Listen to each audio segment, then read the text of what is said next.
La semana pasada iniciamos esta serie basada en el capítulo 23 de Lucas y vamos a terminar hasta el capítulo 24 en el verso 12. Es importante que ustedes tengan su Biblia abierta porque ya saben que a veces voy avanzando y ustedes tienen que ir solo siguiendo el pasaje como lo vamos leyendo. La semana pasada vimos el juicio que le hicieron a Jesucristo, un juicio injusto que se había realizado, y a pesar de que el poder romano representado por Pilatos y Herodes no habían encontrado ninguna falta en el Señor Jesucristo, ningún delito en él para poder condenarlo, los fariseos habían conseguido lo que querían. Al final lo habían condenado a la muerte. Había terminado el juicio, había pasado lo que ellos deseaban. Pilatos había condenado a Jesús a morir en la cruz del Calvario. Al terminar el juicio, cuenta Mateo, que los soldados de Pilato llevaron a Jesús al patio del cuartel y allí, junto con el resto de la tropa, desvistieron a Jesús, le pusieron un manto rojo para burlarse de él, para decirle que era el rey. Le colocaron en la cabeza una corona de espinas simulando la corona de laurel que utilizaban los emperadores romanos. Y luego le dieron una vara en la mano derecha y se empezaron a arrodillar delante del Señor Jesucristo y en son de burla le decían: vive el rey de los judíos, vive el rey de los judíos. Pero mientras hacían eso, lo escupían y con la misma vara que le habían dado, le pegaban en la cabeza. Estuvieron burlándose del Señor Jesucristo durante todo el tiempo que ellos quisieron hasta que se cansaron. Y entonces, dice la Biblia, le quitaron el manto, le pusieron de nuevo sus ropas y se lo llevaron para clavarlo en la cruz. Antes de continuar, les voy a pedir que por favor tengan sus Biblias abiertas en Lucas 23. Vamos a leer del verso 26 al 27 en este momento y luego vamos a seguir leyendo. Dice así la palabra del Señor. Cuando llevaban a Jesús, echaron mano de un tal Simón de Cirene que volvía del campo y le pusieron la cruz encima para que la llevara detrás de Jesús. Detrás de Jesús iba una gran multitud del pueblo y las mujeres lloraban y se lamentaban por él. Con Jesús llevaban también a otros dos que eran malhechores para ser ejecutados. Y cuando llegaron al lugar llamado de la Calavera, lo crucificaron allí, lo mismo que a los malhechores, uno a la derecha de Jesús y otro a su izquierda. Jesús decía: Padre, perdónalos porque no saben lo que hacen. Uno de los malhechores que estaba allí colgado lo insultaba y le decía: si tú eres el Cristo, sálvate a ti mismo y sálvanos a nosotros. Pero el otro lo reprendió y le dijo: ni siquiera ahora que sufres la misma condena, ¿temes a Dios? Lo que nosotros ahora padecemos es justo porque estamos recibiendo lo que merecían nuestros hechos, pero este no cometió ningún crimen. Y a Jesús le dijo: acuérdate de mí cuando llegues a tu reino. Y Jesús le dijo: de cierto te digo que hoy estarás conmigo en el paraíso. Desde el mediodía y hasta las 3 de la tarde hubo tinieblas sobre la tierra. El sol se oscureció y el velo del templo se rasgó por la mitad. Y en ese momento Jesús clamó a gran voz y dijo: Padre, en tus manos encomiendo mi espíritu. Y después de haber dicho esto, expiró. Cuando el centurión vio lo sucedido, alabó a Dios y dijo: realmente este hombre era justo. Al ver lo sucedido, toda la multitud que presenciaba este espectáculo se golpeaba el pecho y se fue alejado de allí. Pero todos los conocidos de Jesús y las mujeres que lo seguían desde Galilea seguían observando a cierta distancia lo que sucedía. Oremos. Padre Santo, te damos gracias en esta mañana por tu palabra. Que al abrir hoy tu palabra, la promesa del Espíritu Santo que está en este lugar sea cierta, Padre Santo. Que Él sea el maestro, que Él sea el que nos enseñe tu palabra y que al salir aquí, Padre Santo, después de haber guardado tu palabra en nuestro corazón y en nuestra mente, salgamos a vivir por tu palabra. Padre, yo también te ruego por mí, para que al abrir mi boca pueda hablar con denuedo y valentía el misterio del Evangelio de nuestro Señor Jesucristo, en quien oramos hoy. Amén y amén. La semana pasada mencionamos que quien tiene el control de las situaciones, quien tiene el control de todo lo que pasa en este mundo es nuestro Dios. Nadie más tiene realmente el control de todo lo que pasa. La forma en que continúa el pasaje es prueba de ello.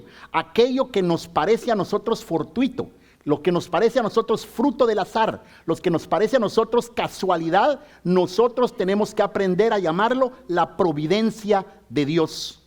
Berkov, un teólogo, define la providencia como el ejercicio de la fuerza divina por medio de la cual el Creador preserva a todas sus criaturas, opera en todo lo que tiene que suceder en el mundo y dirige todas las cosas hacia su determinado fin. En otras palabras, Dios no solo sabe lo que va a suceder, sino que Dios activamente gobierna, preserva, mete sus manos, dirige todas las cosas que pasan para el fin que Él ha dispuesto. Aquí no hay casualidades, es en otras palabras, Dios es el que está guiando todo, absolutamente todo lo que pasa en este mundo. En este pasaje nosotros vemos a Cristo golpeado, cargando muy probablemente el palo transversal de la cruz, avanzando con dificultad, cuando de repente un soldado romano decide por un acto aparentemente del azar obligar a un hombre de la multitud, a un tal Simón, que en tiempos de Jesús era equivalente a decir Carlos o decir José. Habían montones de Carlos, habían montones de José llamados Simón en esa época, ahí en la ciudad donde vivía el Señor Jesucristo, donde estaban llevando al Señor Jesucristo para crucificarlo. John MacArthur dice: aunque esto pueda parecer un acto al azar de parte de los soldados, esto era para nada un acto al azar de parte de Dios. Simón era de un lugar de Cirene, que era una región del norte de África, en donde se asentó una gran comunidad judía.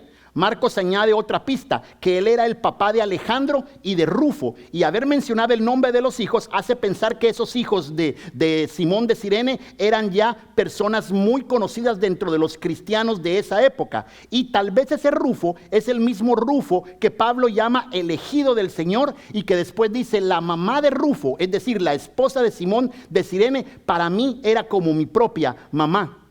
Si esto es así, Dios nos ha permitido ver un cuadro hermoso de su providencia. Un hombre común, que tenía un nombre común, que vivía de un lugar donde habían un montón de israelitas, venía de visita a Jerusalén por motivo de la Pascua y es obligado a llevar la cruz de Cristo por los soldados romanos. Más tarde, ese mismo hombre se convierte al cristianismo y sus hijos también se convierten al cristianismo y luego se convierten en misioneros, y su esposa llega a ser como una madre para el apóstol Pablo. Muy probable, los hijos de Simón están dentro de estos hombres que Lucas narra en Hechos 11 después, que ayudaron a expandir el evangelio en Antioquía y que ya en el capítulo 13 de Hechos se menciona como una iglesia formal. El doctor Eli Lisorkin Isenberg menciona lo siguiente: los judíos de Cirene dejaron una inconfundible marca espiritual por medio de su proclamación del evangelio. No es una coincidencia que el Nuevo Testamento describa a los judíos de Cirene y a otras ciudades helenas como abiertos de mente y deliberados en su esfuerzo de proclamar a Jesús entre los gentiles. Los judíos de Cirene fueron el instrumento en Antioquía y aparte de eso, indudablemente contribuyeron a la proclamación del evangelio en el norte de África. Fruto de esos judíos de Cirene, ¿parece eso azar? ¿Parece eso suerte? Parece que Dios tiene el gobierno absolutamente todas las cosas. Eso se llama la providencia de Dios. Nuestra vida dará un salto cuando comprendamos que todo aquello que sucede no son actos fortuitos, no son casualidades, es la providencia de Dios ejecutando su voluntad. Dice Pablo en Corintios que la voluntad de Dios es buena, agradable y perfecta. De un tipo que se le ocurre estar pasando por las calles, simplemente caminando, al que lo agarran del pescuezo y le dicen: carga la cruz de Cristo, tenemos la oportunidad de ver cómo el evangelio se expande a los lugares que nosotros ni siquiera nos imaginamos. Porque las personas, todo lo que nosotros nos pasa en nuestra vida es algo que Dios está gobernando activamente. Con Jesús, dice la palabra de Dios, llevaban a otros dos que eran malhechores para ser ejecutados. Y cuando llegaron al lugar llamado de la Calavera, lo crucificaron allí. Lo mismo que a los malhechores, uno a la derecha de Jesús y otro a la izquierda. Y Jesús decía: perdónalos porque no saben lo que hacen. Jesús había sido clavado a la cruz. Su respiración se hacía cada vez más difícil, no solo por el propio peso de su propio cuerpo al tener que estar estirado aguantando la respiración tanto tiempo, sino, dice la palabra, porque el peso de nuestro pecado reposaba sobre los hombros de Jesús. Su cuerpo estaba siendo literalmente molido por nuestros pecados. Me he quedado sin fuerzas, estoy totalmente deshecho, nos leía Johnny hoy en el Salmo 22. Mi corazón se ha quedado como cera derretida. El camino al Gólgota, al monte de la calavera, fue angustiante. Los clavos desgarraron las manos y los pies de Jesús y el peso de su cuerpo lo asfixiaba a cada esfuerzo que él hacía por respirar. La ira de Dios, dice su palabra, se había desatado sobre Jesús. Físicamente Jesús estaba destruido y aún así, en el peor de los momentos, Jesús se aferraba a la oración. ¿Por qué Jesús se aferraba a la oración con tanta fuerza? Hacía unas horas atrás, él se había derramado al Padre y le había dicho: Padre, por favor, si es posible, haz pasar de mí esa copa. Y cuando vemos la respuesta de Dios, era clara. Ahí estaba Jesús recibiendo el castigo que nos tocaba a cada uno de nosotros. La respuesta del Padre fue evidente. Jesús estaba muriendo, crucificado en un madero. Y aún así, Jesús se aferraba a la oración. ¿Por qué? Jesús podía aferrarse a la oración porque Jesús conocía al Padre, conocía quién era su Padre. Es así como empieza la oración: Padre. Pero este no es un padre común y corriente que sale a la ligera. No es un padre que sale solo porque él sé que lleva sus genes. No, es un padre cargado de total dependencia y seguridad. Es el grito agonizante del hijo que conoce que sin importar la situación siempre puede contar con su papá. Ese es el tipo de relación que no surge de la casualidad. Esta relación se cultiva, se forma a través de las experiencias, y aquí hay algo para cada uno de nosotros. La relación de papá, mamá, la relación de hijos que tenemos entre los papás y entre los hijos, antes de ser una relación biológica, es una relación de amor construida a través del esfuerzo. Es más, cualquier relación que nosotros querramos tener para que sea significativa requiere tiempo, requiere esfuerzo y requiere vulnerabilidad. Si nosotros no estamos dispuestos a ponerle tiempo a las relaciones, si no estamos dispuestos a poner esfuerzo a las relaciones porque cuestan, si no estamos dispuestos a ser vulnerables y abrir nuestro corazón, aunque a veces nos hieran, entonces no vamos a poder construir una verdadera relación. Durante el camino de la vida en esta tierra, Jesús aprendió en su propia experiencia que su Padre era un Dios soberano, era un Dios fuerte, amoroso y sabio. De la misma forma que como Job recitó en su tiempo: de oídas te había oído, mas ahora mis ojos te ven, Jesús también podía decir: durante el transcurso de mi vida yo te he visto.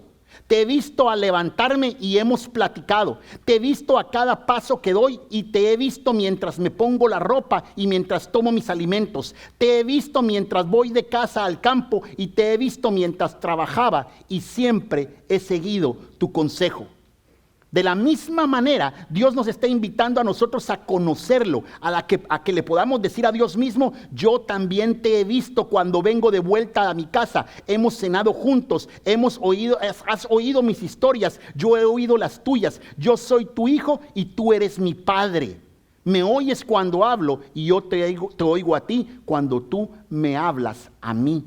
Ese es el tipo de relación a la que Dios nos invita que nosotros tengamos por Él. No es una relación de protocolo, es la relación que nosotros tenemos con nuestro esposo o con nuestra esposa o con nuestro hijo. Así tenemos que nosotros visualizar la relación que nosotros queremos tener con nuestro Padre, con nuestro Dios, de platicar todos los días. Pero eso requiere, ya dijimos 3 cosas: esfuerzo.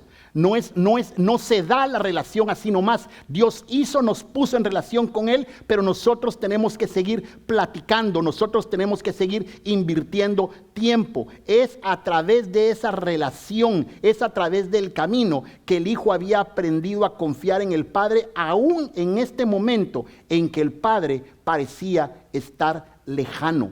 Porque para Cristo en ese momento, su Padre lo sentía lejano. Una cosa es levantar los ojos al cielo en un momento de angustia y otro es mantener los ojos puestos en el cielo aún y cuando no se ve aquello que nosotros esperamos de Dios. Se capta eso. A veces estamos en problemas y volteamos a ver el cielo, pero si los problemas se mantienen, rápido nos olvidamos de seguirlo. Y la idea, el concepto que tenemos que manejar los cristianos es que sin importar lo que estamos viendo alrededor nuestro, nuestros ojos nunca se deben de quitar de la frente de nuestro Dios. Siempre tenemos que estarlo viendo a Él todo el tiempo. En Hebreos el autor dijo así: y aunque por medio de la fe todos ellos fueron reconocidos y aprobados, no recibieron lo prometido. Difícil, ¿verdad? En Hebreos nos acostumbramos a ver esos grandes héroes de la fe, pero dice que muchos de ellos vivieron por fe, pero nunca recibieron lo prometido. Pero todo esto sucedió para que ellos no fueran perfeccionados aparte de nosotros, pues Dios había preparado algo mejor para nosotros, la providencia de Dios. Dios no está trabajando en el azar, Él sabe por qué está haciendo ciertas cosas. Él sabe por qué a estos grandes héroes de la fe de Hebreos no les entregó todo. Y la respuesta es usted y es yo. La razón por la cual ellos no recibieron todo es para que nosotros también pudiésemos recibir el Evangelio el día de hoy. Jesús nos muestra en vivo ejemplo lo que acabamos de leer en Hebreos: a aprender a mantener los ojos en Dios, aunque nuestros ojos terrenales no nos permitan ver lo que Dios está haciendo. Pero Él siguió confiando en que su papá, nuestro Padre, tiene siempre un plan perfecto. Aquello que Jesús nos enseña en esta oración solo está empezando. Porque Él dijo Padre, pero luego continuó diciendo: perdónalos porque no saben lo que hacen. Estando en angustia, estando en dolor, estando sintiendo el peso del pecado del mundo sobre sus hombros, su oración no era por sus propias necesidades. Él no estaba diciendo Padre, ya no aguanto. Él no estaba diciendo Padre, me duele. Él no estaba diciendo nada de eso. Él estaba orando por el bien de los demás. Es increíble lo que Cristo está haciendo en ese momento. La frase de Pablo de ver antes por los demás que por uno mismo está ejemplificada en Cristo Jesús y en lo que Él vivía en ese momento. Padre, perdónalos. Y eso nos muestra claramente que Jesús no solo predicó, sino que Él vivió lo que Él estaba diciendo todo el tiempo. Yo no vine para ser servido, yo vine a servir. Pero la oración de Cristo tiene mucho más significado, porque cuando Él está diciendo Padre, perdónalos porque no saben lo que hace, estaba orando por la salud de sus enemigos. Cuando Jesús nos dijo que para hacerle bien a los que no hacen bien, eso lo haría cualquiera, que la excelencia del Evangelio está realmente en aprender a hacerle bien a los que nos hacen mal. En Jesús eso no era una broma. Literalmente a Él lo estaban golpeando, lo estaban haciendo morir en la cruz del Calvario. Y Él en esos momentos, Él estaba con su vida mientras moría, enseñándonos a que es posible orar por las personas que nos causan mal. Sus enemigos lo tenían colgado de un madero. Sus enemigos le habían arrancado sus vestidos y su piel. Y ahí, en medio de la agonía que le causaban sus enemigos, su oración era para buscar el bien de aquellos que le estaban haciendo tanto mal. Spurgeon lo dijo de esta manera: Jesús no oraba por aquellos que merecían su oración. Por el contrario, esos merecían una maldición. Ellos no solicitaron oración e incluso se burlaron cuando oyeron la oración de Jesús. Pero Jesús no suplica por nadie basándose en la suposición de que en verdad lo merece. Cuando se ensañaron contra Jesús en medio de ese sufrimiento no merecido, que es el sufrimiento que más duele, Jesús ora por esos que se empeñan en destruirlo.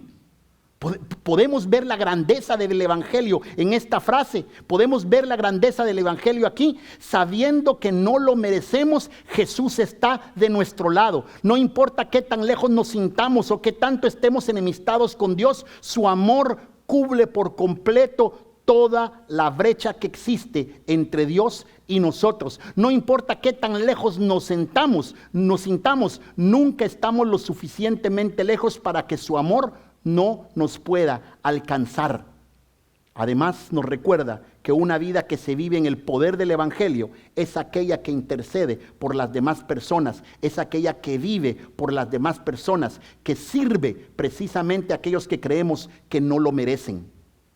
Porque al fin y al cabo, nosotros somos uno de ellos. Nosotros no merecemos a Cristo Jesús. Ninguno de nosotros merecía a Cristo. Y aún así, voluntariamente Él llegó a la cruz y murió por ti y murió por mí.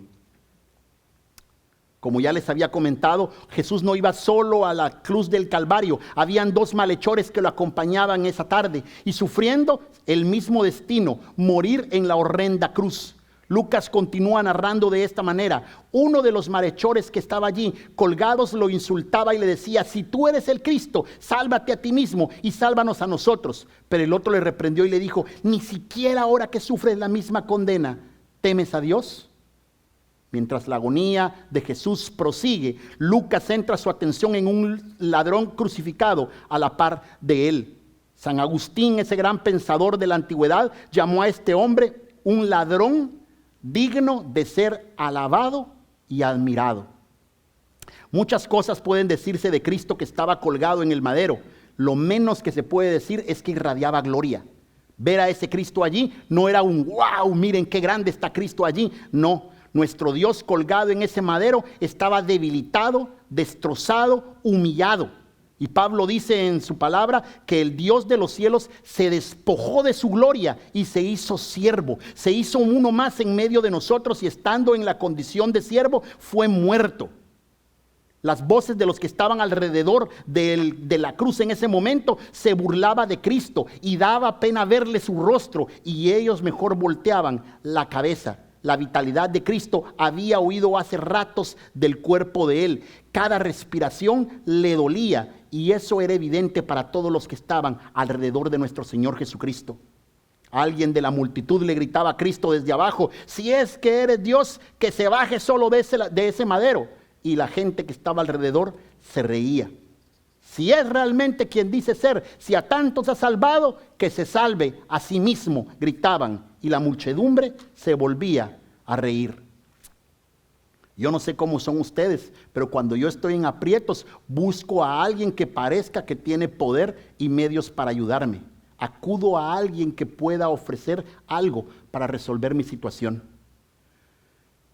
¿Qué fue lo que este ladrón pudo haber visto en Cristo Jesús?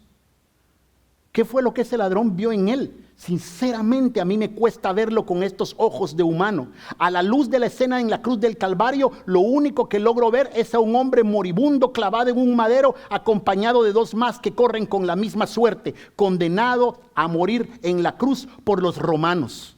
Físicamente él estaba acabado, con tan poca fuerza que apenas lograba reunir lo suficiente para dar el siguiente respiro. Lo que sí me deja ver este pasaje es que ese ladrón por primera vez probablemente en su vida logró entender su propia condición. La Biblia no nos dice por qué ese ladrón estaba allí en la cruz del Calvario. No nos dice tampoco si lo que estaba sufriendo era merecido o no. Lo que sí nos cuenta es que en esos momentos antes de la muerte, el ladrón entendió que estaba perdido. Yo no sé si este ladrón, como lo titula el Evangelio, fue un preso político. No sé si él era un asesino a sueldo o un ladrón vulgar que ya molestaba tanto al pueblo que habían decidido ya deshacerse de él. No sé si había violado a alguien o si tuvo la mala suerte de estafar a la persona equivocada. Yo no lo sé. Pero sí sé que en esos momentos antes de morir, cuando este ladrón escarbó en su propio corazón, en su propia conciencia, cuando examinó su vida, en ese momento de brutalidad sincera consigo mismo, él vio con claridad lo que muchos nunca logramos ver. Él merecía el castigo que había recibido. Él merecía eso que estaba pasando. Yo estoy aquí, dijo gritando para que lo oyeran los otros que padecían su suerte. Estoy aquí recibiendo exactamente lo que mis actos merecen, la muerte. No se entretuvo despotricando contra la sociedad injusta, no se detuvo hablando que tuvo malos papás, no pudo haber dicho que tuvieron mala suerte, que no tuvo buen modelo de vida. No, ya no tenía sentido. Él no se entretuvo intentando echarle la culpa a nadie. Al final, cuando estaba entre la frontera, entre la vida y la muerte, él reconoció que ya no tenía sentido. Logró entenderse y reconocerse como lo que era, un pecador. Y fue allí, en ese preciso instante, en donde se conjugaron esos dos ingredientes que a veces parecen sin sentido. La imagen de un Cristo crucificado y la conciencia por primera vez clara de este otro condenado que yacía a la par de Jesús. Fue en ese lugar donde el milagro de la fe sucedió. El ladrón se acoge a Cristo en búsqueda de misericordia y Jesús, con fuerza ya solo para unas cuantas palabras más, abre su boca y pronuncia una pequeña pero sencilla y poderosa frase que cambió el destino de esa persona, que cambió el destino de ese ladrón. Te aseguro que hoy estarás conmigo en el paraíso. Spurgeon dijo también que si el escritor de Hebreos hubiera vuelto a escribir el capítulo 11 de Hebreos, probablemente hubiera iniciado con una frase que dice así: la fe de este ladrón que creyó en Cristo crucificado, ridiculizado y agonizante.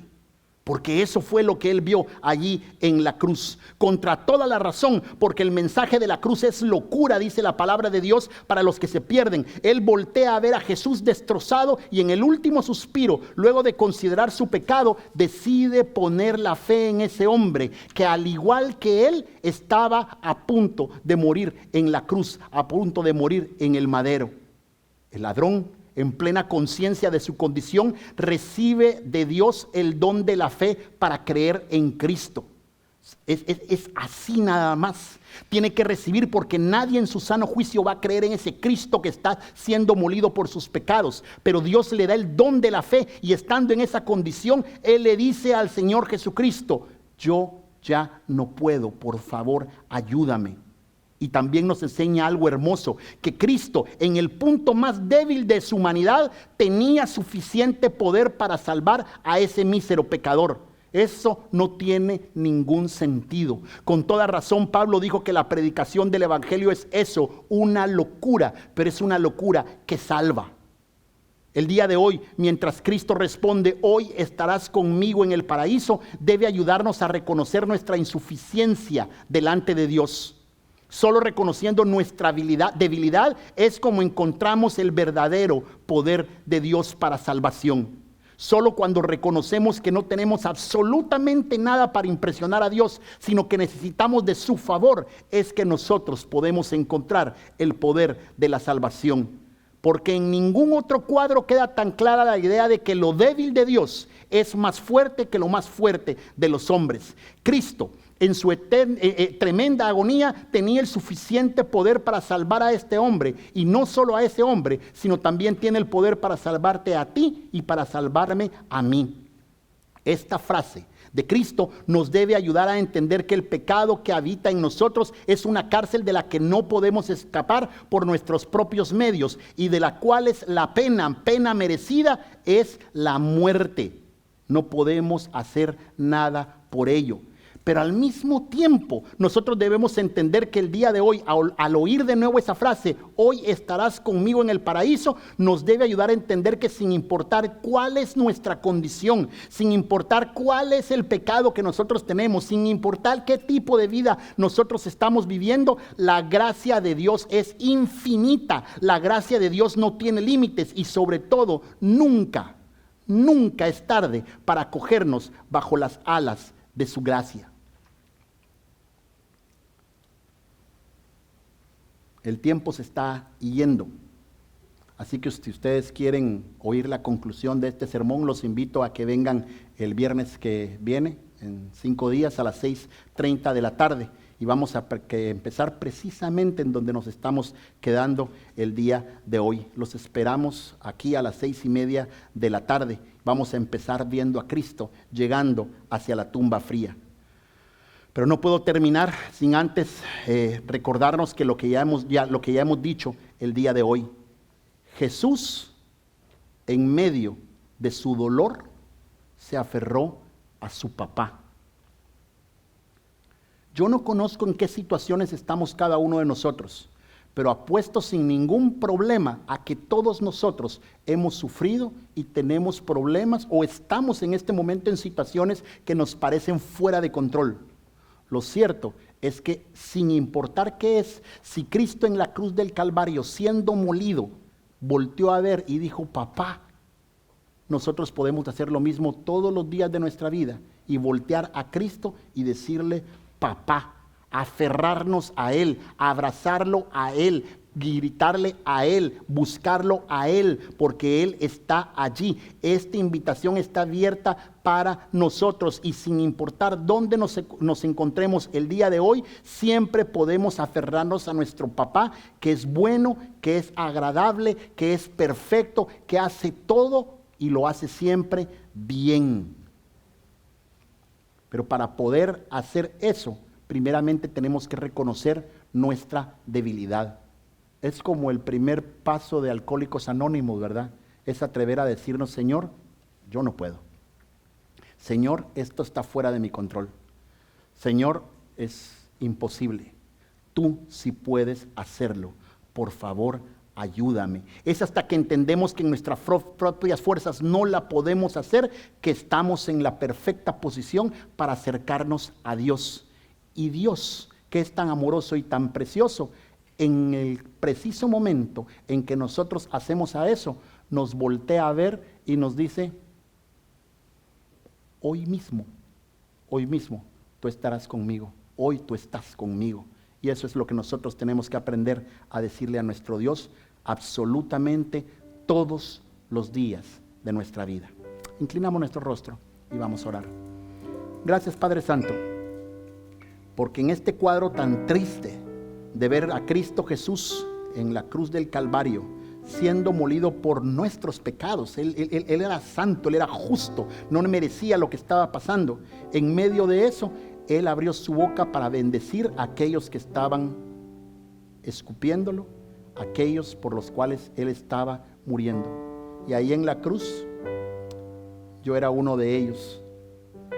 Cada uno de nosotros era uno de ellos, porque cada uno de nosotros y nuestros pecados estaban montados sobre ti, porque tú, Padre, no moriste solo por un pecado ni por dos pecados, moriste por todos los pecados de toda la raza humana. En tus hombros estaba también mi pecado, Padre Santo, y por eso te agradezco, porque en tu debilidad, Padre Santo, tú mantuviste tu corazón, moriste en esa cruz y me libertaste a mí que no lo merecía. Padre Santo, yo también tengo dolores y los que estamos acá también tenemos dolores. Permítenos, Padre Santo, acercarnos a ti y decirte, papá, por favor, ayúdame. Ayúdame en esto que tengo, ayúdame en mi problema con mi esposa, ayúdame en mi problema con mi trabajo, ayúdame con mi problema con mis hijos, ayúdame con mi problema existencial. Ayúdame, Padre, a poder encontrarme contigo y recibir la gratitud, la gracia del Evangelio que me limpia de todo pecado, no porque lo merezca, sino porque tú lo pagaste en la cruz del Calvario. Padre Santo, gracias por este momento, gracias por esto. Oramos a ti, en Cristo Jesús, nuestro Señor y nuestro Salvador. Amén y amén.